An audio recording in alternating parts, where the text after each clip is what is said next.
আসসালামু আলাইকুম দর্শক বন্ধুরা, আবারও আপনাদের সামনে উপস্থিত হলাম নতুন একটি ব্রেকিং নিউজ নিয়ে।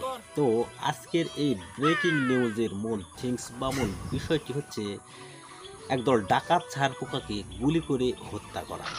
কোনো এক গ্রামে বসবাসরত মিস্টার সুটকা নামক এক বিশাল এবং সুঠাম দেহের অধিকারী এক ব্যক্তি, যার ওজন প্রায় 25 থেকে 30 কেজি হয়ে থাকবে। তো তিনি যখন রাতের বেলা ঘুমন, তখন ছারপোকা এসে তার শরীর থেকে রক্ত চুষে খেয়ে চলে যায়। এই রক্তগুলো কে খায় বা এই রক্তগুলো কোথায় যাচ্ছে এটা দেখার জন্য তিনি রাত জেগে জেগে বসে থাকেন। কিন্তু ছারপোকার দলগুলো অত্যন্ত চালাক এবং ট্যালেন্ট। তিনি রাত জাগতে জাগতে জাগতে জাগতে যখন শেষ রাতের দিকে ঘুমিয়ে পড়েন, তখন ছারপোকার দলগুলো আবার আসে এবং তার শরীরের রক্তগুলো খেতে থাকে। এদিকে মিস্টার সুটকা কোনো বিষয় না পেয়ে সেখানকার স্থানীয় থানায় কেস করার জন্য যান এবং পুলিশকে সব বিস্তারিত ঘটনা জানান যে তার বাড়িতে একদল ডাকাত ছারপোকা বসবাস করে এবং তার শরীর থেকে প্রতিদিন রক্ত চুরি করে খেয়ে চলে যায়। এর একটা বিহিত বা ব্যবস্থা করতেই হবে।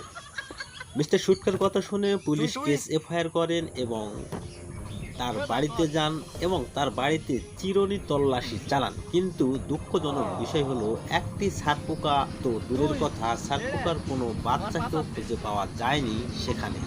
পুলিশ সেখান থেকে ঘুরে আসে এবং কেসকে ডিসমিস করে দেন। এসব দেখে মিস্টার সুটকা অত্যন্ত চিন্তিত এবং রাগান্বিত হয়ে পড়েন যে এভাবে চলতে থাকলে অল্প দিনের মধ্যে রক্তশূন্যতা দেখা দিবে এবং তিনি মারা যাবেন।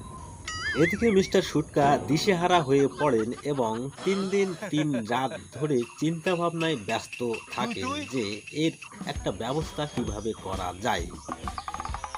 এই রাতে জাগার কারণে তার ওজন 15 কেজি থেকে কমে প্রায় 10 কেজিতে নেমে এসেছে। এরকম অবস্থায় তিনি একটি সিদ্ধান্তে উপনীত হলেন যে তিনি ঢাকায় যাবেন এবং ঢাকা থেকে একটি পিস্তল অর্থাৎ AK-47 কিনে আনবেন, যেটা দিয়ে গুলি করে এই ডাকাত ছারপোকাকে হত্যা করবেন। অবশেষে পরের দিন তিনি ঢাকার উদ্দেশ্যে রওনা দেন এবং সেখানে গিয়ে 10.5 লক্ষ টাকা দিয়ে একটি AK-47 কিনে আনেন এবং রাতের বেলা এই AK-47 নিয়ে তিনি রাত জেগে বসে থাকেন যে কখন এই ডাকাত ছারপোকাগুলো বের হবে এবং তিনি গুলি করে তাদেরকে মেরে ফেলবেন। এদিকে গুপ্তচরের সাহায্যে ছারপোকাগুলি খবর পেয়ে যায় যে মিস্টার সুটকা তাদেরকে মারার জন্য চেষ্টা চালাচ্ছেন, অর্থাৎ এখন আর তার কাছে রক্ত খাওয়ার জন্য কোনোভাবে যাওয়া যাবে না। তখন বিশাল এক মিটিং অ্যারেঞ্জমেন্ট করেন এবং সব ছারপোকা বিভিন্ন জায়গায় গা ঢাকা দিয়ে আত্মগোপন করে থাকেন। এই ছারপোকার দলগুলি অবশেষে কিছুদিন পরে আবার সেখানে ফিরে আসেন এবং পুনরায় আগের মতো মিস্টার সুটকার শরীর থেকে রক্ত খাওয়া শুরু করেন। মিস্টার সুটকা এবারে কড়া প্রতিজ্ঞায় বসলেন যে এই ছারপোকাগুলোকে ধ্বংস না করা পর্যন্ত তিনি আর ঘুমাবেন না, না তিনি না রাতে। মিস্টার সুটকা রাত জাগতে জাগতে শেষ রাতের দিকে যখন তিনি এমনিতেই ঘুমিয়ে পড়ে, অর্থাৎ ঘুমের আবড়ায় তাকে ধরে ফেলে, সেই সময় এসে রক্ত পান করে চলে যান। এইরকম ভাবে 1 দিন 2 দিন 3 দিন 4 দিন 5 দিন 7 দিন 10 দিন পরে একদিন মিস্টার সুটকা দিনের বেলায় প্রচুর পরিমাণ ঘুমিয়েছিলেন এবং রাতে এক বিন্দুও ঘুমাবেন না বলে কড়া নিয়ত করলেন। অবশেষে ছারপোকাগুলি এসে তাকে কামড় দিলে তিনি বুঝতে পারেন যে ছারপোকার দলগুলি এসেছে। তিনি AK-47 দিয়ে যখন গুলি চালানো শুরু করেন একের পর এক, তখন এই গুলির কারণে তার খাটের বিছানা তোষকে আগুন লেগে যায় আর এই আগুন দাউ দাউ করে জ্বলতে থাকে এবং তার সারা বাড়িতে আগুনগুলো ছড়িয়ে ছিটিয়ে পড়ে।